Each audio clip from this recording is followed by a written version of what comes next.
அடமானத்தில் இருக்கும் தங்க நகையை மீட்கும் சிறந்த வழி பிரைம் கோல்ட் ஹப். தொடர்புக்கு 9840551787. தங்கத்தை மட்டுமல்ல, தன்னம்பிக்கையையும் மீட்டு தருகிறோம். ஆச்சி கொழுக்கட்டை மாவு வந்தாச்சு. ஆச்சி கொழுக்கட்டை மாவிற்கு கொழுக்கட்டை அச்சை கேட்டு வாங்குங்கள். இந்த அமெரிக்கா இந்தியா இடையிலான இந்த உறவு முறை அப்படிங்கிறது நாளுக்கு நாள் ஒரு நெருக்கடியான சூழலை நோக்கி நகர்ந்து கொண்டிருக்கிறது. அதுக்கப்புறம் மற்றும் காரணமாக இருப்பது டொனால்ட் ட்ரம்ப். ஒரு ஈகோ கிளாஷ் மாதிரி போய் கொண்டிருக்கிறார். ட்ரம்ப் ரொம்ப பர்சனலாக இந்தியாவிடம் நடந்து கொள்ளுகிறாரோ அப்படின்னு நமக்கு தோன்றுகிறது. சரி, இந்த வரி விதிப்பினால நமக்கு என்ன லாஸ், என்ன பிரச்சனை ஏற்படும்? நம்முடைய மொத்த ஜிடிபியில் எக்ஸ்போர்ட்னுடைய பங்களிப்பு வெறும் 2% தான். இந்த 2%ல அமெரிக்காவுக்கான ஏற்றுமதி எவ்வளவு இருக்குன்னு நினைக்கிறீங்க? அப்படிங்கிறப்போ இது எந்த விதத்திலையும் நம்மளை பாதிக்காது. மரபணு மாற்ற பயிர்கள் எதையுமே இந்தியாவில் அனுமதிக்கிறது கிடையாது. அதுக்கு அமெரிக்காவில் தடை இருக்கு. ஸோ அவன் எவ்வளவு யோக்கியம் பாருங்க. அமெரிக்காவில் அமெரிக்க மக்களுக்கு பாதிப்பை ஏற்படுத்தும் அப்படின்னு சொல்லிட்டு அங்கே தடை செய்யப்பட்ட பொருளை அமெரிக்காக்காரனை உற்பத்தி செஞ்சு ஆசிய நாடுகள் தலையில கட்டிக்கிட்டே இருக்காங்க. ராகுல் காந்தி நாள் சொல்லுகிறார், இந்திய பொருளாதாரத்தை விமர்சிச்சு சொல்றார், இந்திய பொருளாதாரம் பாதாளத்துக்கு போய்விட்டது. அடுத்த நாள் டொனால்ட் ட்ரம்ப் சொல்லுகிறார், இந்திய பொருளாதாரத்தை டெட் எக்கானமி. அமெரிக்க டைரக்டர்ஸால் நிரம்பி வழியக்கூடிய ஒரு அமைப்பு தான் IMF. அந்த IMFல இருந்து பாகிஸ்தானுக்கு பணம் கொடுக்குறீங்க. பாகிஸ்தான்ல இருந்து அத்தனை தீவிரவாத குழுக்களும் இருக்கு. அந்த வாங்குற பணம்லாம் யாருக்கு போகும்? ட்ரம்ப் நான் தான் போர் நிறுத்தத்தை கொண்டு வந்தேன், நீ ஒன்றும் சொல்லலையா அப்படின்னு இவர் சொல்றாரு. அது பார்லிமெண்ட்ல வச்சு சொல்றாரு. என்ன கட்ஸ் இருக்கும்? வேற எந்த தலைவனுக்கும் உலகத்தில் அப்படி ஒரு கட்ஸ் இருக்கும்? யோசிச்சு பாரு. நீ ரஷ்யாட்ட வாங்கக்கூடாதுன்னு சொல்றப்போ ஏன் அமெரிக்காவும் ரஷ்யாட்ட தான் வாங்கிக்கிட்டு இருக்குன்னு அபிஷியலா அனௌன்ஸ் பண்றதுக்கு எவ்வளவு பெரிய கட்ஸ் வேணும்? இன்னைக்கு அதையே சொல்லி ட்ரம்ப்கிட்ட கேள்வி கேட்கறாங்க. ட்ரம்ப்னால பதில் சொல்ல முடியல. இதுதாங்க மோடி. வடமாநிலத்தவர்கள் எல்லாமே இங்க வாக்காளர்களா மாறிட்டாங்க அப்படின்னா இங்க இருக்கக்கூடிய ஒட்டு மொத்தமா இருக்கக்கூடிய சமநிலை அப்படிங்கிறதே மாறிடும். இதுக்கு நிறைய பேர் எதிர்ப்பும் தெரிவிச்சிட்டு இருக்காங்க. இது சாத்தியமா நிறைய பேர் கேள்வி கேட்டுட்டு இருக்காங்க. மகாராஷ்டிரத்துல மும்பையில் இருக்கக்கூடிய தாராவி பகுதியில் மட்டும் 25 லட்சம் தமிழர்கள் இருக்கிறார்கள். அவர்கள் இன்னைக்கு வரைக்கும் வாக்களிச்சுட்டு தானே இருக்காங்க. டெல்லியில லட்சம் தமிழர்கள் ஆண்டாண்டு காலமாக வாக்களித்து வந்து கொண்டிருக்கிறார்கள். டெல்லி வாசிகள் யாராவது எதிர்த்தாங்களா? அப்புறம் ஏன் இங்க மட்டும் எதிர்க்கிறாங்க? நிறைய அளவுல இப்போ பீகாரிஸ் யூபிஸ் வந்துட்டாங்க. அதனால தமிழ்நாட்டின் டைனமிக்ஸே மாறிடும் அப்படின்னா அவங்க வந்ததுக்கு யாரு காரணம்? ஸோ குறைவான செலவுல நிறைவான லாபம் அப்படிங்கிறதால தமிழ் முதலாளிகள் தானே இங்க அவங்க அத்தனை பேரும் வேலைக்கு வச்சாங்க. வடநாட்டில் இருக்கக்கூடிய ராகுல் காந்தியும் பிரியங்கா காந்தியும் தெற்கே இருக்கக்கூடிய வயநாட்டில் போட்டியிடலாம். வாக்காளர் அடையாள அட்டை இந்த தொகுதிக்கு பெற்றிருக்கக்கூடிய வட மாநிலத்தை சேர்ந்தவர்கள் வாக்களிக்க முடியாதா? இதை மற்றவங்க சொல்லலாம். சிதம்பரம் சொல்லுவது எனக்கு ஆச்சரியமாக இருக்கிறது. ஆதரணியர்களுக்கு அன்பு வணக்கம். இன்றைய சிறப்பு நேர்காணலில் நம்முடன் இணைந்திருக்கிறார் மூத்த பத்திரிகையாளர் கோலகர சீனிவாஸ் அவர்கள். சார் வணக்கம். வணக்கம். இந்த அமெரிக்கா இந்தியா இடையிலான இந்த உறவு முறை அப்படிங்கிறது நாளுக்கு நாள் ஒரு நெருக்கடியான சூழலை நோக்கி நகர்ந்து கொண்டிருக்கிறது. அதுக்கப்புறம் மற்றும் காரணமாக இருப்பது டொனால்ட் ட்ரம்ப். இது இன்னும் வரும் காலங்களில் எப்படி நகரும் நினைக்கிறீங்க? இது அடுத்த கட்டமா எப்படி போகும்னு நினைக்கிறீங்க? முதல்ல ட்ரம்ப் தன் தலையில் தானே மண்ணை வாரி போட்டு கொண்டு வருகிறார். அவர் அமெரிக்க அதிபரானதற்கு பிறகு அமெரிக்காவுக்காக அவர் என்ன செய்திருக்கிறார் அப்படின்னு பார்த்தால் ஒன்றுமே செய்யலை. ஒரே ஒரு விஷயத்தை திரும்ப திரும்ப ரிப்பீட்டடாக பண்ணி கொண்டு இருக்கிறார். பிற நாடுகளிலிருந்து அமெரிக்காவுக்கு சேரக்கூடிய இறக்குமதி ஆகக்கூடிய பொருள்களுக்கான வரியை கூட்டி கொண்டு இருக்கிறார், இல்லாட்டி மாற்றி கொண்டு இருக்கிறார். இதை தாண்டி அவர் அமெரிக்காவுக்கு இப்போ வரைக்கும் எதுவும் செய்யலை. அமெரிக்காவில் பணவீக்கம் கூடிக்கொண்டு இருக்கிறது, வேலையில்லா திண்டாட்டமும் கூடிக்கொண்டு இருக்கிறது. அங்கே ஒரு மந்த பொருளாதாரம் தொடங்கி விட்டது அப்படின்னு சொல்கிறாங்க. அதே நேரத்தில் கடந்த 6 ஆண்டுகளில் இல்லாத அளவுக்கு இந்தியாவில் பணவீக்கம் குறைந்து இருக்கிறது. இதை நம்ம முதல்ல கணக்கில் வச்சுக்கணும். இப்போது இவர் 25% இப்போ கூட்டுறேன் அப்படின்னு இருக்காரு. அப்புறம் கொஞ்சம் ஜஸ்ட் ஒரு நாளைக்கு முன்னால் அடுத்த 24 ஹவர்ஸில் இன்னும் கூட்டுவேன் அப்படின்னு இப்போ வரியை எவ்ரிடே ஒரு 24 ஹவர்ஸ் அவர் கூட்டிக்கிட்டே போவார் போல இருக்குது. அந்த மாதிரிலாம் அவர் சொல்லியிருக்கிறார். இதுக்கு என்ன காரணம்? முதல்ல என்ன காரணம், அதுக்கப்புறம் இந்த மாதிரி கூட்டுறது சரியா, அது யாருக்கு லாபம் யாருக்கு நஷ்டம் அதெல்லாம் பார்க்கலாம். முதல்ல என்ன காரணம் அப்படிங்கிறத பார்ப்போம். இது கொஞ்சம் கொஞ்சமாக இந்த விஷயம் இப்போது ட்ரம்ப் இந்தியா இடத்தில் நடந்து கொள்ளுகிற விஷயத்தை பார்க்குறப்போ ஒரு ஈகோ கிளாஷ் மாதிரி போய்கொண்டு இருக்கிறது. ட்ரம்ப் ரொம்ப பர்சனலாக இந்தியாவிடம் நடந்து கொள்ளுகிறாரோ அப்படின்னு நமக்கு தோன்றுகிறது. ஏன்னா ட்ரம்ப் சொல்லி இது வரைக்கும் மோடி எதையுமே கேட்கல. ட்ரம்ப்புக்கு ஒரு ஆசை, ரொம்ப வயசாகிடுச்சு. ஸோ இந்த தடவை நம்ம அதிபராக இருக்கிற காலத்துலேயே அமைதிக்கான நோபல் பரிசை வாங்கணும் அப்படின்னு நினைக்கிறார். ஸோ ஊர் உலகத்தில் யார் சண்டை ஓட்டாலும் இவர் ஒரு சமாதான தூதுவர் போல் செயல்பட்டு கொண்டு சண்டையை நிறுத்தணும் அப்படின்னு சொல்கிறது, அதுக்கேற்றபடி நிறுத்துறது, இந்த மாதிரி ஏதோ நடந்துகிட்டு இருக்கு.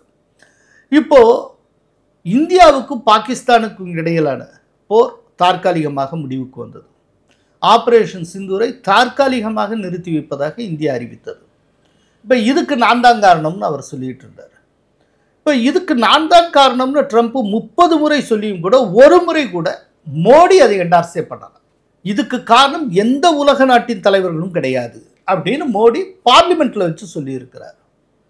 அப்படின்னா இதுக்கு என்ன காரணம் அப்படின்னா பாகிஸ்தான் எங்களிடம் கெஞ்சியது. பாகிஸ்தானுடைய director general of military operation எங்களை தொடர்பு கொண்டு எங்களிடம் கதறினார். அதுக்காக இறக்கப்பட்டு நாங்கள் தற்காலிகமாக நிறுத்தி வச்சுருக்கோம் அப்படின்னாரு. ஸோ அந்த கிரெடிட்டை ட்ரம்ப்புக்கு அவர் கொடுக்கல, மோடி கொடுக்கல. இன்னொன்று, அமெரிக்கா மற்ற நாடுகள்கிட்ட டக்குன்னு அவங்க வர்த்தக உடன்பாட்டை, வர்த்தக அக்ரிமெண்ட்டை சீல் பண்ணிட்டே வராங்க. ஆனால் இந்தியாட்ட அவங்க நினச்ச மாதிரியெல்லாம் சீல் பண்ண முடியலை. இந்தியா அவர்களிடம் நிறைய பேரம் பேசுகிறது. அதாவது அமெரிக்க நலன் அப்படிங்கிற அடிப்படையில் அமெரிக்காவுக்கு சாதகமாக அந்த ட்ரேடு வர்த்தக உடன்படிக்கையை அவர் மாற்றணும்னு முயற்சி பண்ணுகிறார். அதே நேரத்தில் இந்தியா என்ன நினைக்கிறது அப்படின்னா சம அளவில் இந்த உடன்பாடு 2 தரப்புக்கும் பயன்படணும். இது அமெரிக்காவுக்கு மட்டும் ஒன் சைடடாக போயிடக்கூடாது. இது இருதரப்புக்கும் பரஸ்பரம் பயனுள்ள ஒரு அக்ரிமெண்ட்டாக இருக்கணும் அப்படின்னு. அமெரிக்க அதிபருக்கு அமெரிக்க நலம் முக்கியம் என்றால் மோடிக்கு இந்திய நலம் முக்கியம். அப்போது இதை சாத்தியப்படுத்துவது போல இருக்கணும் அப்படின்னு. அதனால பிடியாக கொடுக்கல. பல மாதங்களாக பேச்சுவார்த்தை தொடர்ந்து கொண்டு இருக்க, இன்னும் அந்த ஃபைனல் இதுக்கே சேரல. இதுக்கிடையில் நம்ம பிரிட்டனோட எஃப்டிஏ போட்டுட்டோம், ஃப்ரீ ட்ரேட் அக்ரிமெண்ட் சைன் பண்ணியிருக்கோம். ஆனால் இங்கே இன்னும் முடியலை. ஏன்னா இவங்க வைக்கக்கூடிய விஷயங்களை நிறைய விஷயம் நம்ம ரிஜெக்ட் பண்ணுறோம். அதில் ரொம்ப அயோக்கியத்தனமான ஒரு விஷயம் என்ன அப்படின்னா, அமெரிக்கன் சைடு நம்மள்ட்ட என்ன புஷ் பண்ணுறாங்க அப்படின்னா, இந்தியாவில் இருக்கக்கூடிய பால் சந்தையிலையும் கால்நடை தொடர்பான விஷயங்கள்லையும் அமெரிக்காவுக்கு இந்திய சந்தையை திறந்து விடணும் அப்படிங்கிறாங்க. நாம் எப்போதுமே வேளாண் மற்றும் கால்நடை தொடர்பான எதுலேயும் பெரும்பாலும் வெளிநாடுகளை அனுமதிக்கிறதே கிடையாது. ஏன்னா இன்றைக்கும் இந்தியாவில் இருக்கக்கூடிய மொத்த மக்கள் தொகையில் 40% பேர் வேளாண் துறையையும் கால்நடை வளர்ப்பையும் சார்ந்தே இருக்கிறார்கள். அதில் வெளிநாட்டிலேருந்து ஒரு போட்டியை நம்ம உருவாக்கிட்டோம்னா அதுலேருந்து இவர்கள் மீளுவது கடினம். இவங்களுடைய வாழ்வாதாரம் பாதிக்கப்பட்டோம். அந்த தப்பை என்றைக்குமே நம்ம பண்ணுறதில்லை. அதுக்கு நம்ம பிடி கொடுக்கல. அதை விட ரொம்ப முக்கியம், மரபணு மாற்ற பயிர்கள், குறிப்பாக மரபணு மாற்றப்பட்ட சோயாபீன்ஸ், இதை சோயாலாம் இங்கேருந்து வாங்கிக்க அப்படின்னு சொல்லி ட்ரம்ப் தரப்பில் ஒரு பெரிய ப்ரெஷர். நாம் ரொம்ப முன்னாலேருந்து ஒரு நிலைப்பாட்டை எடுத்திருக்கோம். மரபணு மாற்ற பயிர்கள் எதையுமே இந்தியாவில் அனுமதிக்கிறது கிடையாது. அது ஜெனட்டிக்கலி மாடிஃபைடு. அதில் என்ன பிரச்சனை அப்படின்னா, அந்த மாதிரி பயிர்கள் உள்ளே வந்தாச்சுன்னா இல்லாத வியாதியெல்லாம் உடம்புக்கு சேரும். இதில் இன்னொரு பியூட்டி என்ன அப்படின்னா, அந்த விதமான அந்த ஜெனட்டிக்கலி மாடிஃபைடு மரபணு மாற்றம் இருக்கு இல்லையா, மாற்றம் செய்யப்பட்ட அந்த பயிர்கள், அதில் விளைவிக்கக்கூடிய அந்த விளைபொருட்கள், அதுக்கு அமெரிக்காவில் தடை இருக்குது. ஸோ அவை எவ்வளோ யோக்கியம் பாருங்க. அமெரிக்காவில் அமெரிக்க மக்களுக்கு பாதிப்பை ஏற்படுத்தும் அப்படின்னு சொல்லிட்டு அங்கே தடை செய்யப்பட்ட பொருளை அமெரிக்காக்காரனே உற்பத்தி செஞ்சு ஆசிய நாடுகள் தலையில் கட்டிக்கிட்டே இருக்கான். ஆனால் அவன் நாட்டில் அது நுகர்வுக்கு வர்றதே கிடையாது. இப்போ இதை நம்ம தலையில் கட்டணும்னு பார்க்குறாங்க. இது ஸ்டப்பானா முடியாது அப்படிங்கிற. இப்போது இந்தியாவை ஃபிக்ஸ் பண்ணி ஆகும்.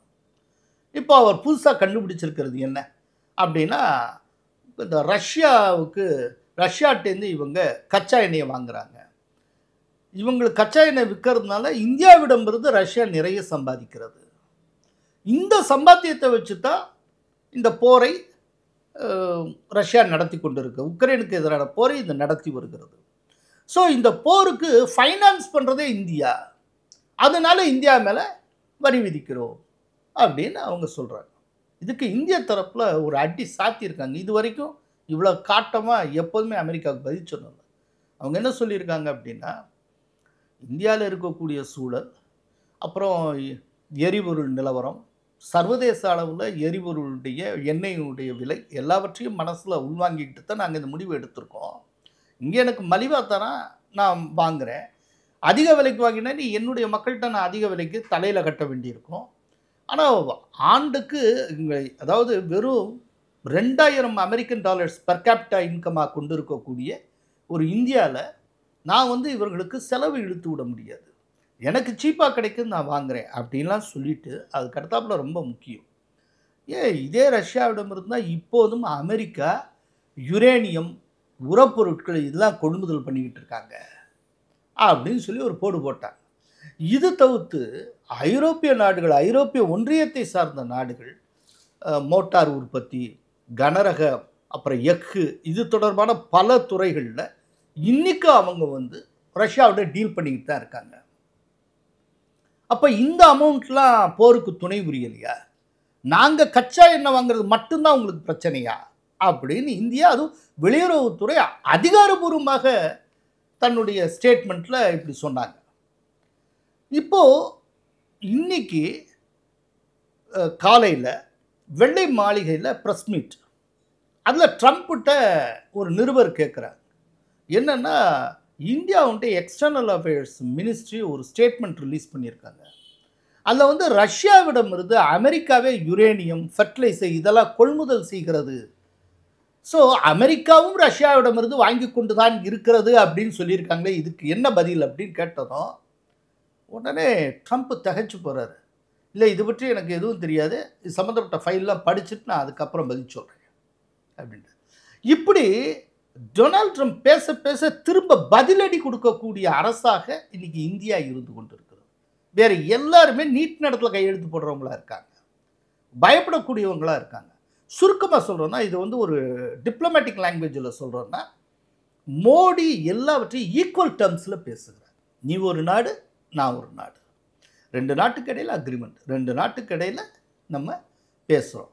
இது 2 நாட்டுக்கும் நன்மை தரக்கூடியதாக இருக்கணும். இல்லை நீ ஏதோ பெரிய ஆண்டான் மாதிரியே நான் அடிமை மாதிரி நீ சொல்கிறதெல்லாம் நான் ஏற்றுக்கிட்டு அதெல்லாம் முடியாது. இன்றைக்கி இருக்கிற பாரதம் வேற, இது புதிய பாரதம். இந்த ஒரு கண்ணோட்டத்தில் மோடி அப்ரோச் பண்ணுகிறார். இதனால் அடுத்தடுத்து ட்ரம்ப் அடி வாங்கி கொண்டே இருக்கிறார். அதனால அது ஒரு ப்ரெஸ்டீஜ் ப்ராப்ளம் மாதிரி, ஒரு ஈகோ ப்ராப்ளம் மாதிரி ஆயிடுச்சு. அதனால அவர் இந்த மாதிரி வரி விதிப்பை மேற்கொண்டே வருகிறார். சரி, இந்த வரி விதிப்பினால நமக்கு என்ன லாஸ், என்ன பிரச்சனை ஏற்படும்? ஆக்சுவலாக ஒரு விஷயம் பார்க்கணும். நம்முடைய மொத்த ஜிடிபியில் எக்ஸ்போர்ட்னுடைய பங்களிப்பு வெறும் 2% தான். அதாவது என்டையர் எக்ஸ்போர்ட்னுடைய பங்களிப்பு. இந்த எக்ஸ்போர்ட்னு நான் சொல்கிறது இந்தியாவிலேருந்து ஆப்பிரிக்கன் கண்ட்ரீஸுக்கு போகிறது, தென்கிழக்கு ஆசிய நாடுகளுக்கு போகிறது, ஸ்காண்டினேவியன் கண்ட்ரீஸுக்கு போகிறது, பால்கன் கண்ட்ரீஸுக்கு போகுது, யூரோப்பியன் கண்ட்ரீஸுக்கு போகக்கூடிய, அமெரிக்காவுக்கு போகக்கூடிய, எல்லாம் சேர்த்து வெறும் 2%. இவ்வளவு தான் நம்மள்டேருந்து ஏற்றுமதியே போயிட்டுருக்கு. இந்த 2%ல் அமெரிக்காவுக்கான ஏற்றுமதி எவ்வளோ இருக்குதுன்னு நினைக்கிறீங்க? அப்படிங்கிறப்போ இது எந்த விதத்துலையும் நம்மளை பாதிக்காது. வேணும்னா அமெரிக்க ஏற்றுமதியை மட்டுமே நம்பி இருக்கக்கூடிய இந்தியாவில் இருக்கக்கூடிய எக்ஸ்போர்ட்டர்ஸ் இருக்காங்கள்ல கொஞ்சம் பேர், அவங்க பாதிக்கப்படுவாங்க. அவங்கள்ட்ட ஒர்க் பண்ணுற தொழிலாளர்கள் பாதிக்கப்படுவாங்க. இவ்வளவுதானே ஒழிய மற்றபடி நம்முடைய பொருளாதாரத்துக்கு மிகப்பெரிய பாதிப்பு கிடையாது. ஒரு எறும்புக்கடி மாதிரி அப்படின்னு நான் சொல்லுவேன். அதனால் ஒரு பெரிய அளவில் எதுவும் ஆகிட போகிறதில்ல. இன்னொன்று, நாளைக்கு இந்த கச்சா எண்ணெய் இது பண்ணுறதுக்கு தடை பண்ணுறாங்க முடியாது அப்படின்னா நமக்கு பல சோர்ஸ் இருக்குது. இப்போ ஆப்பிரிக்கன் யூனியனோட நம்ம ரொம்ப நெருக்கமாயிட்ருக்கோம், ஏஷியானோட நெருக்கமாயிட்ருக்கோம். ஏஷியான்கிறது தென்கிழக்கு ஆசிய நாடுகளுடைய கூட்டமைப்பு. அந்த ஏஷியானில் இருக்கக்கூடிய புருனைன்னு ஒரு நாடு இருக்குது. அந்த புருனை நாடு அபரிமிதமான எண்ணெய் வளம் கொண்ட நாடு. அது ஒரு சுல்தானுடைய கண்ட்ரோலில் இருக்குது. இப்போ ரீசெண்டாக புருனைக்கு பிரதமர் மோடி போயிருந்தார். அங்கே வச்சு அந்த நாட்டின் உயரிய விருது அவருக்கு வழங்கப்பட்டது. புருனை சுல்தானும் மோடியும் ரொம்ப க்ளோஸு. ஸோ புருனைட்டேருந்து நம்ம சீப்பாக ஆயில் வாங்க முடியும். அதனால் நமக்கு நிறைய சோர்ஸ் இருக்குது. அதனால் ரஷ்யாட்டேருந்து வாங்க முடியாத ஒரு இக்கட்டான நிலை ஏற்பட்டால் மாற்று ஏற்பாடு நம்ம செய்ய முடியும். என்னென்னா இதுக்கு முன்னால் ட்ரெடிஷ்னலாக இருந்த ஆயில் சோர்ஸை எல்லாம் இந்த அமெரிக்காவும் யூரோப்பியன் யூனியனும் தான் அடைச்சாங்க. முன்னால் ஒரு டயத்தில் ஈரான்ட்டேருந்து நம்ம வாங்கிட்டு இருந்தோம், வெனிசுலாலேருந்து தான் வாங்கிட்டோம், இல்லை வாங்கக்கூடாது இவங்க தான் பண்ணாங்க. கடைசியில் உக்ரைன் போர் வந்து கச்சா எண்ணெய் விலை எகிரிச்சு. இப்போ அந்த விலைக்கெல்லாம் வாங்கினோம்னா இங்கே இருக்கிற சாமானிய மக்களுக்கு என்ன விலைக்கு விற்பீங்க? அவங்களால தாக்கு பிடிக்க முடியாது. இந்த டயத்தில் ஒரு முக்கியமான விஷயம் ஒன்று நடந்தது. ஏராளமான நாடுகள் அது வரைக்கும் ரஷ்யாட்ட வந்து வாங்கிட்டு இருந்தவங்க அமெரிக்காவுக்கும் யூரோப்பியன் யூனியனுக்கும் பயந்து, நேட்டோ கண்ட்ரிஸுக்கும் பயந்து ரஷ்யாட்டேருந்து வாங்குறதை நிறுத்தினாங்க. எப்போதுமே ஆயில் ப்ரொடக்ஷனில் இருக்கக்கூடிய ஒரு பெரிய பிரச்சனை என்ன அப்படின்னா, ஆயில் உற்பத்தி இப்போ வாங்குறவங்க குறைஞ்சிட்டாங்கன்னு வைங்க, திடீர்னு உங்கள் நோக்கத்துக்கு உற்பத்தி அப்படியே ஸ்டாப் பண்ண முடியாது. உற்பத்தி பண்ணிக்கிட்டே இருக்கணும். இது வந்து ஆயில் உற்பத்தியில் இருக்கக்கூடிய மிகப்பெரிய ஒரு சவால். பண்ணிக்கிட்டே இருக்கணும். அப்போ ரஷ்யாவுக்கு என்ன நிர்பந்தம்னா, யாராவது ஒரு நல்ல பையர் கிடைக்க மாட்டாங்களா அப்படின்னு அவன் பார்க்குறான். இந்தியா வந்து 140 கோடி மக்கள் தொகை கொண்ட ஒரு நாடு. அப்போ இந்தியா வந்து ஒரு பொட்டன்ஷியல் பையர். அப்போ நீ வா, உனக்கு வந்து நான் சலுகை விலைக்கு தரேன். இன்றைக்கி வேர்ல்டில் மார்க்கெட் ரேட் என்னவோ அதை காட்டிலும் குறைவாக தரேன், இன்னொன்று ருப்பி ட்ரேடே பண்ணலாம் அப்படிங்கிறான். நீ என்கிட்ட வாங்கிறதுக்கு டாலர் கொடுக்க வேண்டாம், உன் பணத்தை நான் வாங்கிக்கிறேன், அந்த பணத்துக்கு நீ வாங்கிக்கலாம் அப்படிங்கிறான். ட்ரம்ப்புக்கு அதுவும் ஒரு பிரச்சனையாக இருக்கும்ல, அது ஒரு பிரச்சனை. அப்படி இந்த அடிப்படையில் இவங்க கொடுக்குறாங்க. இப்படிப்பட்ட ஆப்பர்ச்சுனிட்டியை நம்ம பயன்படுத்திக்கிறோம். இப்படி பயன்படுத்தின காலத்தினால தான், இந்த விதமான காரணத்தினால தான் கடந்த ஒரு சில ஆண்டுகளாகவே பெட்ரோல் டீசல் விலை ஒரே விலையாக இருந்துகிட்டு இருக்கு. பெரிய அளவில் கூடலை குறையல. இதை நிலைப்படுத்துறதுக்கு காரணம் இப்படி நம்ம பர்ச்சேஸ் பண்ணது தான். ஆக்சுவலாக இந்த உக்ரைன் வாருக்கு முன்னால் நம்ம ரஷ்யாட்டேருந்து எவ்வளோ ஆயில் வாங்கிட்டு இருந்தோம்னா, நம்மளுடைய மொத்த ஆயில் கொள்முதலில் வெறும் 2% தான். இன்றைக்கி ரஷ்யாட்டேருந்து எவ்வளோ தெரியுமா வாங்குகிறோம்? நம்மளுடைய மொத்த கொள்முதல் 41% வாங்குகிறோம். காரணம் இப்படி ஒரு ஆஃபர். ஏன் சார் இப்படி ஒரு ஆஃபர் உங்களுக்கு சீப்பாக கொடுத்தானா நீங்கள் வேண்டான்னு சொல்லிட்டு போவீங்களா? இதை நம்ம பண்ணுறோம். இன்றைக்கி அவர் டிக்டேட் பண்ண, நீ யார்கிட்ட வாங்கணும் யார்கிட்ட வாங்கக்கூடாதுன்னு. சரி, அப்படி டிக்டேட் பண்ணுகிற ட்ரம்ப் என்ன பண்ணியிருக்கணும்? நான் இவ்வளோ சீப்பாக கொடுக்குறாங்கிறதுனால தான் நான் வாங்குறேன்னு தெரியுது. அப்படின்னா சீப்பாக அதே விலைக்கு எனக்கு கொடுப்பதற்கான ஏற்பாடுகளை அவர்கள் செய்யணும். யூரோப்பியன் யூனியனோ யாரோ ஒருத்தங்க, நீ வந்து அங்கே வாங்குறதுக்குள்ள அதே ரேட்டுக்கு நாங்கள் தரோம், எங்கள்கிட்ட வாங்கிக்க, நீ அங்கே போய் ஃபைனான்ஸ் பண்ணாத, ஓம் பணத்தை வச்சு தான் சண்டை போடுறான். நீ அந்த ஏற்பாடு பண்ண மாட்டேங்கிற. நாங்கள் விற்கிற விலைக்கு தான் விற்போம், அதை நீ வாங்கிக்கணும். ஆனால் ரஷ்யாவை கைவிட்டுறணும்னா இதில் இன்னொரு முக்கியமான விஷயம் இருக்குது. என்னென்னா, ஒரு லார்ஜர் கான்ஸ்பிரசியில் குறிப்பாக பாகிஸ்தானுடைய இராணுவ தளபதி அசிம் முனீரை வந்து ட்ரம்ப் அவருடைய வெள்ளை மாளிகையிலேயே கூப்பிட்டு உட்கார வச்சு விருந்தெல்லாம் கொடுத்தாரு. பாகிஸ்தானும் அமெரிக்காவும் குறிப்பாக ட்ரம்ப் அட்மினிஸ்ட்ரேஷனில் ரொம்ப நெருங்கி வராங்க அப்படிங்கிறத பார்க்குறோம். இன்னைக்கு நேற்று ஒரு வீடியோ வெளியாச்சு. அதில் வந்து ரஷ்யா கிட்ட இருந்து இந்தியா வந்து ஆயில் வாங்குறத இதே அமெரிக்காவுடைய அரசாங்கம் 2024 வந்து வரவேற்றிருக்கிறாங்க. இல்லை, அவங்க வாங்கினாதான் ஒரு பேலன்ஸ் இருக்கும்னு. ஆனால் இப்போ அவங்க ரிவர்ஸ் ஆகுறாங்கன்னா, அப்போது இதில் வேற எதுவும் லார்ஜர் கான்ஸ்பிரசி இருக்கா? குறிப்பாக இந்த விவசாயத்தை அவங்க டார்கெட் பண்ணுறது, விவசாயத்தை வந்து இதுக்குள்ள ஒரு இந்தியன் மார்க்கெட்டுக்குள்ளே நம்ம உள்ளே போயிட்டோம் அப்படின்னா அது அங்கே இருக்கக்கூடிய அரசுக்கு ஒரு ஆபத்தை விளைவிக்குங்கிற ஒரு லார்ஜர் கான்ஸ்பிரசி இதுக்குள்ளே இருக்கா அப்படிங்கிற ஒரு இல்லை. நிச்சயமாக என்னென்னா, 2020 விவசாயிகள் போராட்டம் நடந்தது, உங்களுக்கு நினைவில் இருக்கலாம். 2 வருஷம் அது என்ன தீவிரமாக உருவெடுத்தது எல்லாமே உங்களுக்கு தெரியும். ஒரு குடியரசு தினத்தன்னைக்கு செங்கோட்டை அவர்கள் எப்படி முற்றுகையிட்டார்கள், தேசிய கொடியை வீழ்த்தி விட்டு ஒரு காலிஸ்தான் கொடியை பறக்க விட்டது, இது எல்லாருக்கும் நினைவில் இருக்கும், அத்தனை பேருக்கும். அப்படிங்கிறப்போ இன்னொன்று, மோடி அவர் கொண்டு வந்த திட்டங்கள்லேயே அவர் வந்து வித்ட்ரா பண்ணது இந்த வேளாண் சட்டங்களை மட்டும்தான். அவ்வளவு சீரியஸாக அது போச்சு. அப்படிங்கிறப்போ ஏற்கனவே மோடி இந்த விஷயத்தில் அனுபவப்பட்டிருக்கார். அப்படிங்கிறப்போ வேளாண் சார்ந்த அமெரிக்க ஆலோசனைகளை நாம் எப்படி ஏற்போம்? பட் அதன் மூலமாக இங்கே இருக்க விவசாயிகளை தூண்டி விடலாம், உள்ளே எப்படியா நிர்பந்தம் பண்ணி தள்ளிட்டு, அது ஒரு கான்ஸ்பிரன்சியாக இருக்கலாம். இன்னொன்று கூட சொல்ல, எனக்கு வந்து ஒரு சந்தேகம் ஒன்று உண்டு. அதாவது இதுக்கு முன்னால் எப்படி ஒரு அமெரிக்க ஊடகங்களுக்கும் அதுக்கு முன்னால் இருந்த கமலா ஹாரிஸ் அரசுக்கும் காங்கிரஸுக்கும் ஒரு நெருக்கம் இருந்ததோ, இப்போ திடீர்னு நியூயார்க் டைம்ஸில் பெகாசஸ் பற்றி போடுவாங்க, பார்லிமெண்ட் செஷன் ஆரம்பிக்கிறதுக்கு மொதல் நாள் அன்றைக்கி அதை வச்சுக்கிட்டே பஜனை பண்ணுவாங்க. மொத்த பார்லிமெண்ட் செஷனையும் ஒன்றும் இல்லாமல் ஆக்குவாங்க. வெளிநடை பண்ணிக்கிட்டே இருப்பாங்க. இது போல் ராகுல் காந்திக்கும் அமெரிக்க அரசுக்கும் இடையில் ஒரு அண்டர்ஸ்டாண்டிங் இருக்கோ அப்படின்னு கூட எனக்கு ஒரு சந்தேகம் உண்டு. ராகுல் காந்தி முதல் நாள் சொல்லுகிறார், இந்திய பொருளாதாரத்தை விமர்சித்து சொல்கிறார், இந்திய பொருளாதாரம் பாதாளத்துக்கு போய்விட்டது. அடுத்த நாள் டொனால்ட் ட்ரம்ப் சொல்லுகிறார், இந்திய பொருளாதாரத்தை டெட் எக்கானமி அப்படிங்கிறார், இந்திய பொருளாதாரத்தை இறந்த பொருளாதாரம் அப்படின்னு சொல்கிறார். ஒரு நாட்டு பொருளாதாரத்தை இந்த விதமாக எந்த நாட்டு தலைவர்களும் விமர்சிக்கக்கூடாது, ஆனால் எல்லை மீறி விமர்சித்து இருக்கிறார். நம்முடைய கேள்வி என்னென்னா, இந்திய பொருளாதாரம் இவ்வளோ வீக்காக இருக்குது அப்படிங்கிறப்போ இந்தியாவுக்காக ஏன் தினம் நேரம் செலவழித்து இவர் பேசிக்கிட்டே இருக்கார்? அவருடைய பார்வையிலே இந்திய பொருளாதாரத்தை ஏதோ சோமாலியாவுடைய பொருளாதாரம், எத்தியோப்பியா பொருளாதாரம் மாதிரி அவர் பார்க்குறாருன்னா எதுக்கு எனக்கு முக்கியத்துவம் தரீங்க? தினம் ஏன் இந்திய பஜனையே பண்ணி கொண்டு இருக்கிறீர்கள்? இன்றைக்கி உண்மையை சொல்கிறோன்னா, ஒரு இந்தியனை காட்டிலும் இந்தியாவை பற்றி அதிகம் நினைக்கக்கூடியவராக ட்ரம்ப் இருக்கிறார். தினம் இந்தியாவை பற்றி ஏதோ ஒன்று பேசிக்கொண்டே இருக்கிறார். இந்தியா கொடுக்குற பணத்தில் தான் ரஷ்யாவே போரை நடத்துதுன்னா இந்தியாவோட பொருளாதாரம் வீக்கான பொருளாதாரமா? சரி, போரை நடத்துவதற்கு இந்தியாவுடைய பணம் பயன்படுத்தப்படுகிறது அப்படின்னா லாஜிக்காக ஒரு கேள்வி கேட்குறேன். அமெரிக்க டைரக்டர்ஸால் நிரம்பி வழியக்கூடிய ஒரு அமைப்பு தான் ஐஎம்எஃப். அந்த ஐஎம்எஃப்லேருந்து பாகிஸ்தானுக்கு பணம் கொடுக்குறீங்க. பாகிஸ்தான்லேருந்து அத்தனை தீவிரவாத குழுக்களும் இருக்குது. இப்போ அந்த வாங்குகிற பணம்லாம் யாருக்கு போகும்? பயங்கரவாதிகளுக்கு போகும்.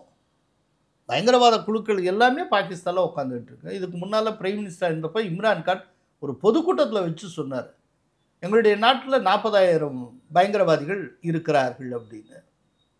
பயங்கரவாதிகளுடைய இன்குபேட்டிங் சென்டராக இருக்கக்கூடிய பாகிஸ்தானுக்கு ஐஎம்எஃப் கடன் கொடுக்கறதுனா அந்த பணம் யாருக்கு பயன்படும்? ரஷ்யாவுக்கு பயன்பட்டும்னு இந்தியாவை ஃபிக்ஸ் பண்ணுறவங்க பயங்கரவாதத்துக்கு பயன்பட்டு விடும் சொல்லி பாகிஸ்தான் ஏன் ஃபிக்ஸ் பண்ணலை?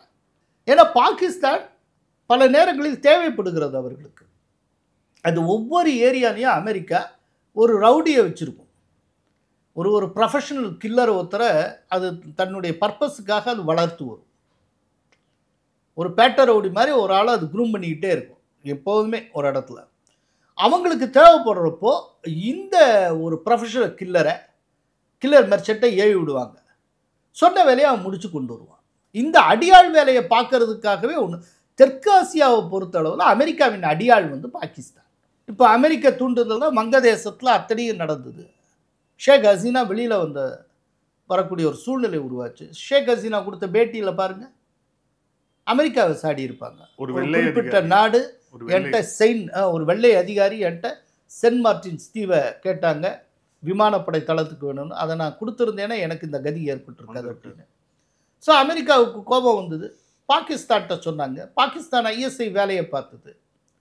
உடனே அங்கே இருக்கக்கூடிய மதவாத அமைப்புகள் அவங்கள தூண்டினாங்க. அங்கே இருக்கிற மதவாத ஸ்டூடெண்ட்ஸு ஆர்கனைசேஷன்லாம் தூண்டினாங்க. வேலையை கச்சிதமாக முடித்தாங்க. ஷேக் ஹசீனா வெளியேறிட்டாங்க. இன்னைக்கு அங்கே ஒரு தேர்தலே நடக்காத நிலையில் ஒரு அரசு நடந்து கொண்டிருக்கு. இதில் ஒரு சில விமர்சகர்கள் பேசும்போது என்ன சொல்கிறாங்க அப்படின்னா, அமெரிக்காவை பகைத்து கொள்வது இந்தியாவுக்கு நல்லதில்லை.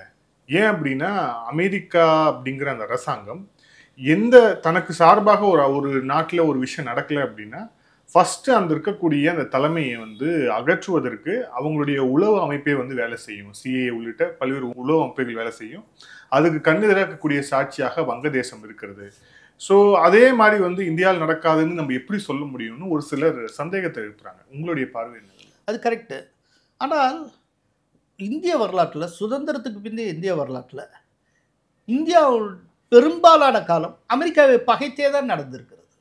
ஒரு காலத்தில் நம்ம சோவியத் ரஷ்யாவோட சப்போர்ட்டர்ஸாக தான் இருந்தோம். காங்கிரஸ் ஆட்சி காலத்தில் ஃபுல்லாக அப்படி தான் இருந்திருக்கோம். ஒரு கிட்டத்தட்ட மன்மோகன் சிங் பீரியடில் ஒரு 2008லேருந்துன்னு வச்சுக்கலாம், 2000 அதுக்கப்புறம் தான் நம்ம ஒரு ப்ரோ அமெரிக்கன் ஸ்டாண்டுக்கு வரும். அதுக்கு முன்னால் பொருளாதார ரீதியாக ஒரு ஓப்பன் எக்கானமிக்கு வந்துட்டோம். 1991 அது நரசிம்மராவ் பிரதமராக இருந்தார். டாக்டர் மன்மோகன் சிங் நிதியமைச்சராக இருந்தார். அப்போ தான் புதிய பொருளாதார கொள்கை எல்லாமே வருது. அது அமெரிக்காவுடைய இல்லை, பொதுவாக ஒரு முதலாளித்துவ பாதையை முழுமையாக நம்ம தேர்வு செய்தோம். ஒரு பகிரங்க பொருளாதாரம், ஓப்பன் எக்கானமியை நம்முடைய கொள்கையாக மாற்றிக்கொண்டோம். சோஷலிசம்னு வெட்டித்தனமாக பேசிகிட்டு இருந்ததெல்லாம் கைவிட்டோம். ஒரு சந்தை பொருளாதாரத்தை நம்ம தேர்வு செஞ்சோம். அதுலேருந்தே இந்தியா மாறியது. 2008 1, 2, 3 அக்ரிமெண்ட்டு அமெரிக்காவோட போட்டோம். அதுலேருந்து அமெரிக்காவோட நம்ம க்ளோஸ் ஆனோம். அதற்கு முன்பு வரை பெரும்பாலான காலம் அமெரிக்காவுக்கு எதிராக தான் இந்தியாவை செயல்பட்டுருக்கு. இப்போ என்ன பெரிய நஷ்டமாயிடுச்சு?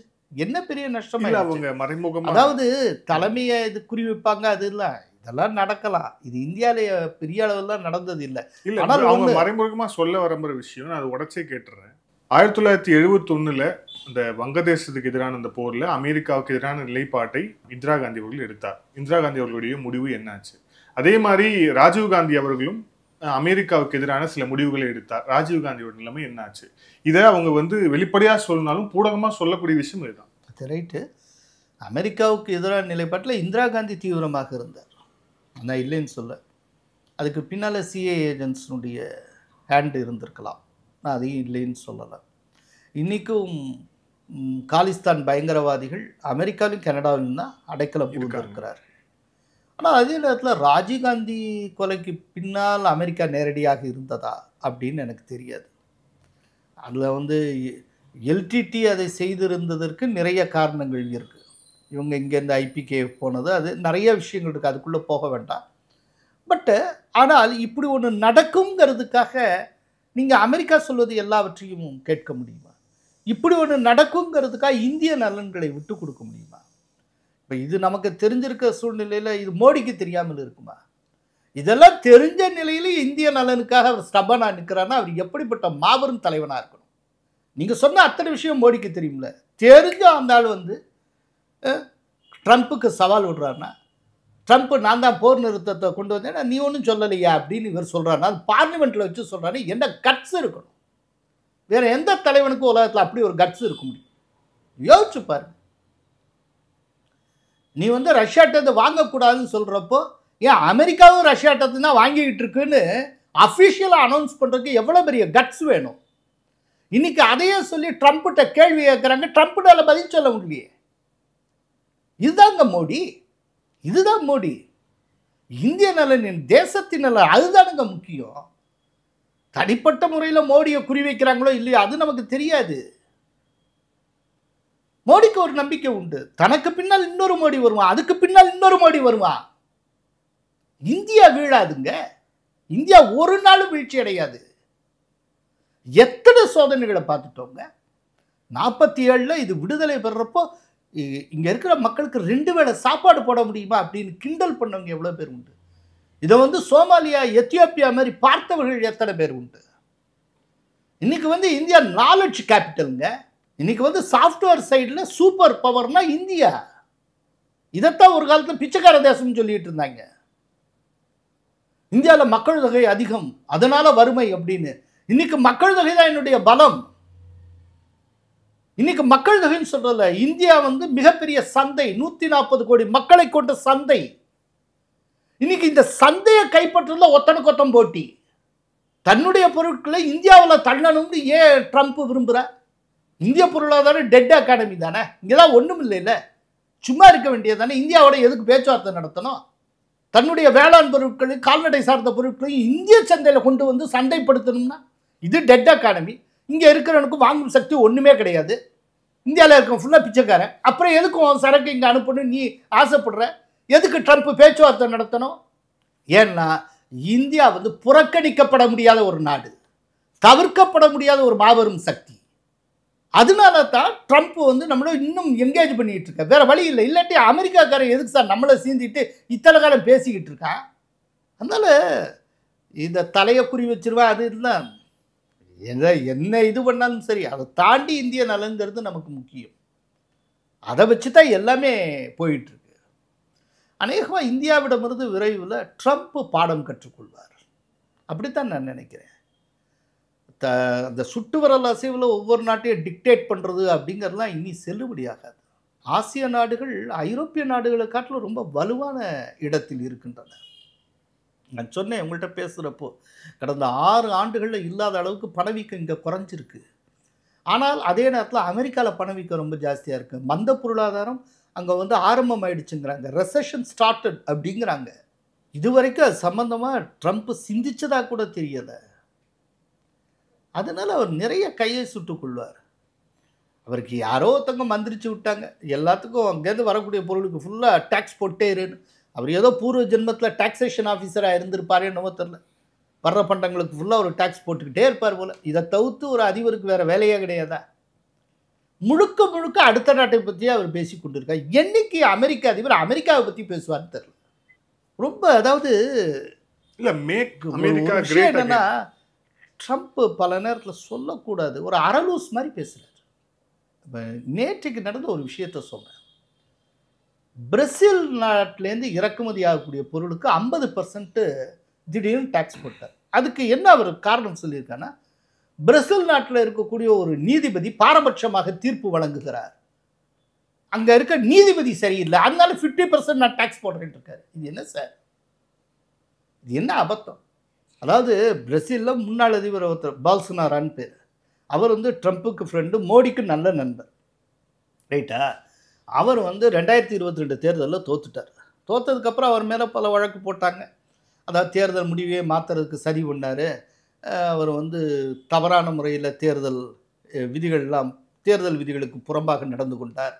அப்புறம் இப்போ இருக்கிற ப்ரெசண்ட் அதிபர் அவரை வந்து கொலை செய்யறதுக்கு முயற்சி பண்ணார். அப்புறம் ஒரு குறிப்பிட்ட நீதிபதியை கொல்றதுக்கு முயற்சி பண்ணார்னு பல இது. அந்த நீதிபதி என்ன சொல்லியிருந்தாருன்னா, போல்சனாரை எங்கேயா ஓடி போயிடக்கூடாது, அதனால அவருடைய கணுக்காலில் போல்சனாரை எங்கேயா ஓடி போயிடக்கூடாது, அதனால அவருடைய கணுக்காலில் ஜிபிஎஸ் பொருத்துங்கன்ட்டு.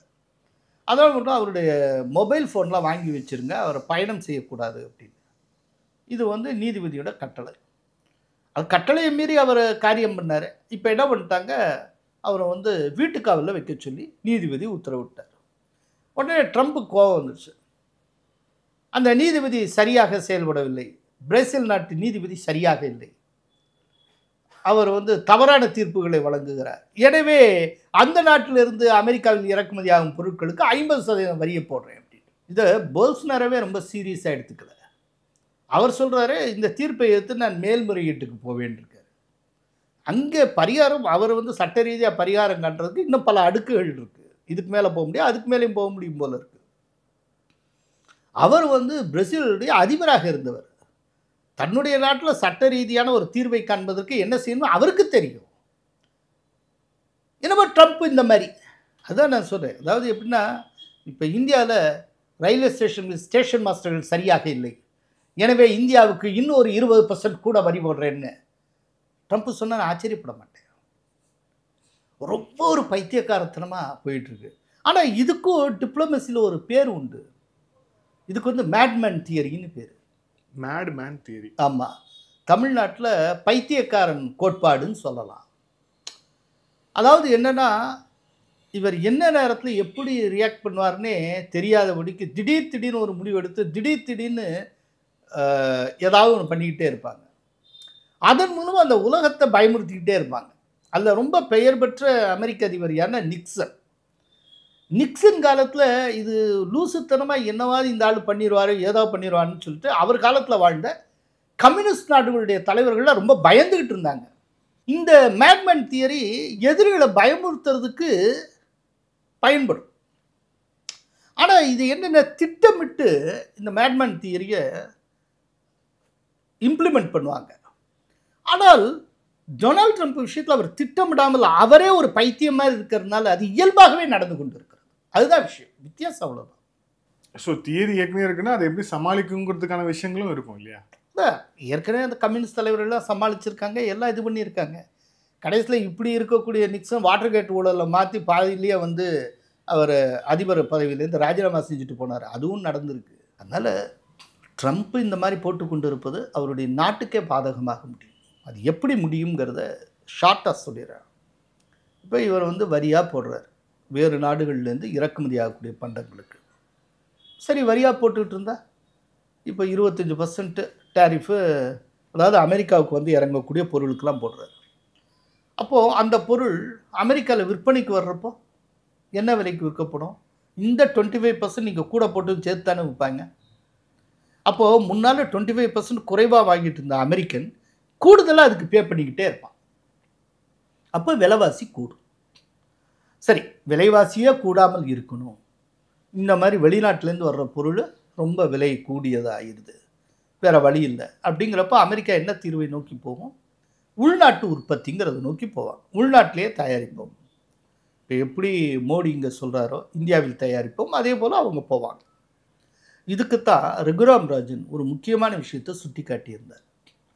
ஒரு காலத்தில் அமெரிக்காவில் தான் எல்லாம் தயாரிச்சுட்டு இருந்தாங்க. ஆனால் அதை கைவிட்டு அமெரிக்காவுக்கு தேவையான எல்லா பொருளையும் வெளிநாட்டில் உற்பத்தி பண்ணுறது, சீனாவில், இந்தியாவில், வியட்நாமில், எல்லா இடத்துலையும் பண்ணுறதுன்னு ஒரு முடிவுக்கு ஏன் வந்தாங்க அப்படின்னா, அமெரிக்காவில் ஒன்று மட்டும் என்றைக்குமே சாத்தியம் கிடையாது. அது என்ன அப்படின்னா, அமெரிக்காவில் எதுவுமே சீப்பாக கிடைக்காது, இன்க்ளூடிங் லேபர். ஸோ அமெரிக்காவில் செலவழித்து அமெரிக்காவில் உற்பத்தி பண்ணி அமெரிக்கர்களுக்கு விற்கிறத காட்டிலும் வெளிநாட்டில் அந்த யூனிட்டை, மேனுஃபேக்சரிங் யூனிட்டை மூவ் பண்ணி வெளிநாட்டில் உற்பத்தி பண்ண பொருட்களை அமெரிக்கா கொண்டு வந்து விற்கிறது ரொம்ப லாபகரமாக இருந்தது. அதனால தான் எல்லாருமே ஆசிய நாடுகளுக்கு மூவ் பண்ணாங்க. அங்கே சீப் லேபர், ஆனால் தரமான உற்பத்தி, அதே நேரத்தில் பெரிய அளவில் டேக்ஸ் கிடையாது, வரி சலுகை எல்லாம் உண்டு. ஏன்னா அந்தந்த நாடுகளில் இருக்கிறவங்களும் வேலை வாய்ப்பு கிடைக்குது இந்த காரணங்களால். இப்போ ஆப்பிள் ஐஃபோன் இங்கே உற்பத்தி பண்ணலையா, இந்தியாவில் உற்பத்தி பண்ணுறாங்களா, இதே போல் எல்லா இடத்துல அவங்க யூனிட்டை போடுறாங்க. இப்போது அமெரிக்காவில் என்றைக்குமே கிடைக்காது, சீப்பாக எதுவும் கிடைக்காதுங்கிறது தான். இப்போ இதே புரிஞ்சுக்காம டொனால்ட் ட்ரம்ப் அமெரிக்காவால் சோதித்து பார்த்து ஏற்கனவே கைவிடப்பட்ட ஒரு தீர்வை, பழைய தீர்வை நோக்கி திரும்பவும் போகிறார். இது மிகப்பெரிய பாதகமான விளைவை உருவாக்கும். அமெரிக்காவில் சீப் லேபருக்கு யாருமே வேலை பார்க்க தயாராக இருக்க மாட்டார்கள். இந்த அடிப்படையான விஷயம் ட்ரம்ப்புக்கு புரியவில்லை. அதனால இப்போ கடைசியாக என்ன ஆகும் அப்படின்னா, வெளிநாட்டு பொருள் உள்ளே வர்றப்போ கூடுதல் விலையோடு வரும், கூடுதல் விலைக்கு வாங்க வேண்டியதாக இருக்கும். ரைட்டு, இவ்வளோ டேரிஃபு எங்களால் கட்ட முடியாது அப்படின்னு நினைக்கிற எக்ஸ்போர்ட்டர் என்ன செய்வான்? அமெரிக்காவுக்கு பொருள் அனுப்புறது நிறுத்திடுவான். அவன் வேறு சந்தையை நோக்கி போயிடுவான். ஐரோப்பிய சந்தையில் விற்கலாமா, பிரிட்டனுக்கு விற்கலாமா, இல்லாட்டி தென்கிழக்கு ஆசிய நாட்டுக்கு விற்க, அவன் வேறு டைரக்ஷனில் வேறு இடங்களை தேட ஆரம்பிச்சிடுவான். அப்போது அமெரிக்காவுக்கு தேவையான பொருள் ஆசிய நாடுலேருந்து கிடைக்காமலே போகும். இந்த ஒரு ஆபத்து இருக்குது. சரி, இதுக்கெல்லாம் தீர்வு நான் உள்நாட்டு உற்பத்தின்னு சொல்கிறேன். உள்நாட்டு உற்பத்தி ஆரம்பித்தேன்னா நிச்சயமாக ஒன்றால் சீப்பாக செய்ய முடியாது. அப்போது மிகப்பெரிய அளவில் தான் அந்த உற்பத்தி செலவாகும். அதுக்கேற்றபடி தான் கடைசியாக ப்ரைஸை நீங்கள் ஃபிக்ஸ் பண்ணுவீங்க. ஸோ மொத்தத்தில் அமெரிக்கன் இன்னைக்கு என்ன கொடுத்து வாங்கிட்டு இருக்கா அதை காட்டிலும் பல மடங்கு செலவழிக்க வேண்டியதாக இருக்கும். விலைவாசி கூடுது அப்படின்னா பணவீக்கம் கூடும்.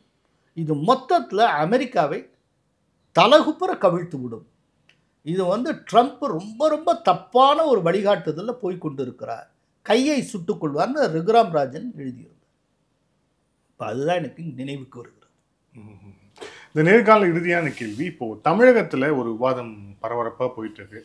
வட மாநிலத்தவர்கள் எல்லாமே இங்கே வாக்காளர்களாக மாறிட்டாங்க அப்படின்னா இங்கே இருக்கக்கூடிய ஒட்டு மொத்தமாக இருக்கக்கூடிய சமநிலை அப்படிங்கிறதே மாறிடும். இதுக்கு நிறைய பேர் எதிர்ப்பும் தெரிவிச்சுட்டு இருக்காங்க. இது சாத்தியமாக நிறைய பேர் கேள்வி கேட்டுட்டு இருக்கிறாங்க. இது பீகாரில் ஏற்கனவே மிகப்பெரிய ஒரு விவாதமாக மாறி அது போயிட்டு இருக்கு அப்படிங்கிறத பார்க்குறோம். உங்களுடைய பார்வை என்ன? அதே குறிப்பாக இது சம்பந்தமாக சிதம்பரம் அவர்கள் பேசியிருக்காரு. பீகாரிகள்லாம் தமிழ்நாட்டில் ஓட்டு போடக்கூடாது அப்படி இப்படிலாம் சொல்லியிருக்காரு.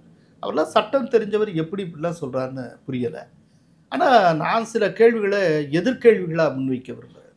மகாராஷ்டிரத்தில் மும்பையில் இருக்கக்கூடிய தாராவி பகுதியில் மட்டும் 25 லட்சம் தமிழர்கள் இருக்கிறார்கள். அவர்கள் இன்னைக்கு வரைக்கும் வாக்களிச்சுட்டு தானே இருக்காங்க. இன்னைக்கு மகாராஷ்டிரத்தில் தமிழ்ச்செல்வன் அப்படிங்கிற ஒரு தமிழ் எம்எல்ஏ தொடர்ந்து 3வது முறையாக பிஜேபி சார்பில் வெற்றி பெற்றிருக்கிறார். மராட்டி மக்கள் அங்கே இருக்கிற தமிழர்கள் ஓட்டு போடக்கூடாதுன்னு எப்பயாவது சொல்லியிருக்காங்களா?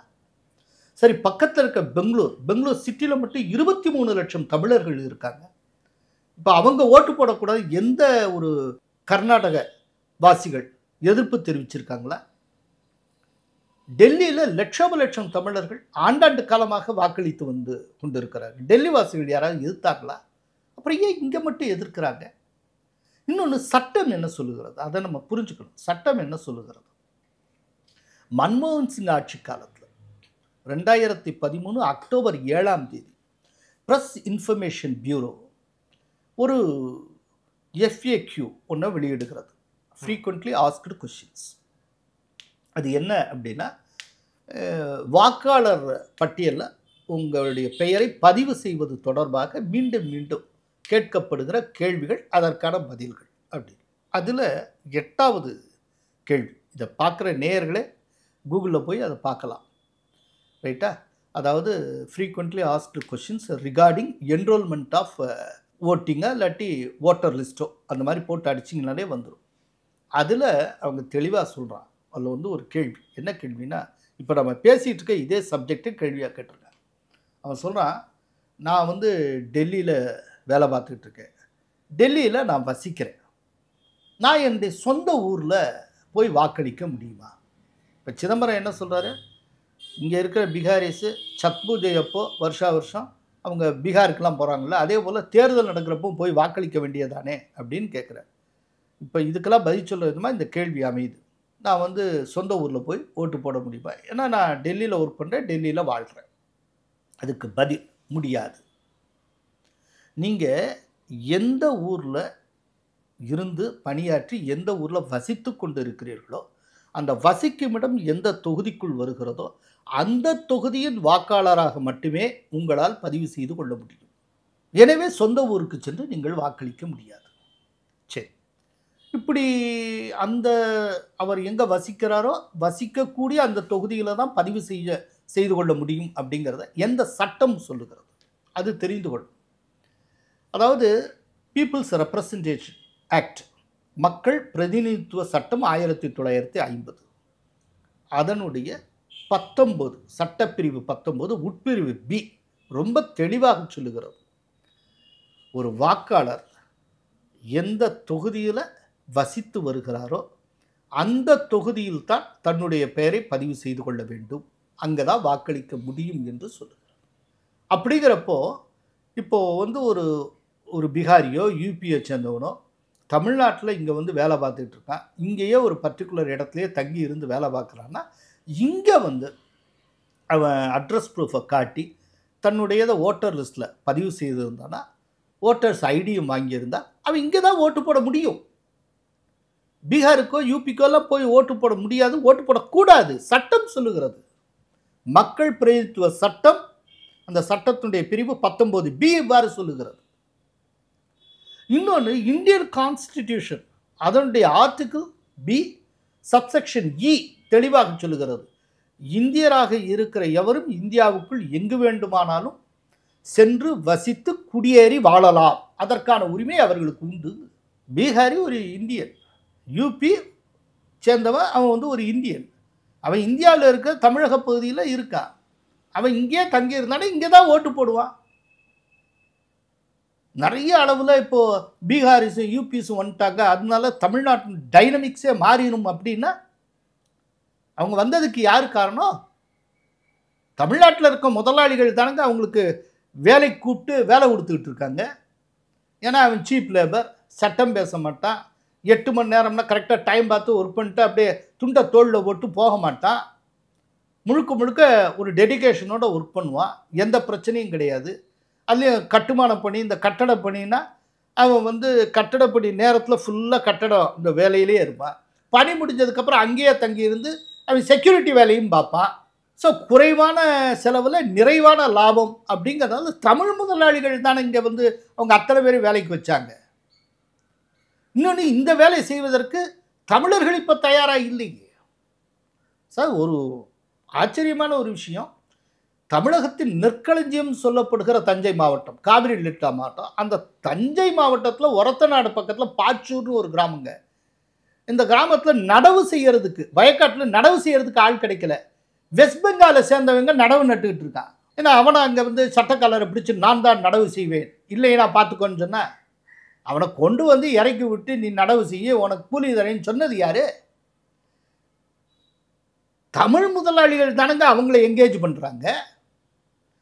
ஏன்னா தமிழர்கள் இன்னைக்கு இருக்கிற சூழ்நிலையில் வேலை செய்ய தயாராக இல்லை. அப்படிங்கிறப்ப யார் என்ன செய்ய முடியும்? இன்னொன்று, ஒரு சாதாரண லாஜிக்கை பாருங்கள். வடநாட்டில் இருக்கக்கூடிய ராகுல் காந்தியும் பிரியங்கா காந்தியும் தெற்கே இருக்கக்கூடிய வயநாட்டில் போட்டியிடலாம். ஆனால் வடக்கே இருந்து இங்கே வந்து தொழிலுக்காக இங்கேயே தங்கி இருந்து வாக்காளர் அடையாள அட்டை இந்த தொகுதிக்கு பெற்றிருக்கக்கூடிய வட மாநிலத்தை சேர்ந்தவர்கள் வாக்களிக்க முடியாதா? வட மாநிலத்தை சேர்ந்தவர்கள் இந்தியாவில் இருக்க எங்கே வேணாலும் போட்டியிடலாம். ஒரு வேட்பாளராக போட்டியிட முடியும், வாக்காளராக வாக்களிக்க முடியாதா? இது என்ன லாஜிக்கு? அர்த்தம் இல்லாத லாஜிக்கு. இதை மற்றவங்க சொல்லலாம். இப்போ திராவிட மாடல் பேசுகிறவர்கள் சொல்லலாம், ஏன்னா அவங்களுக்கு சட்டமும் தெரியாது ஒன்றும் தெரியாது, நான் ஈஸியாக எடுத்துப்பேன்.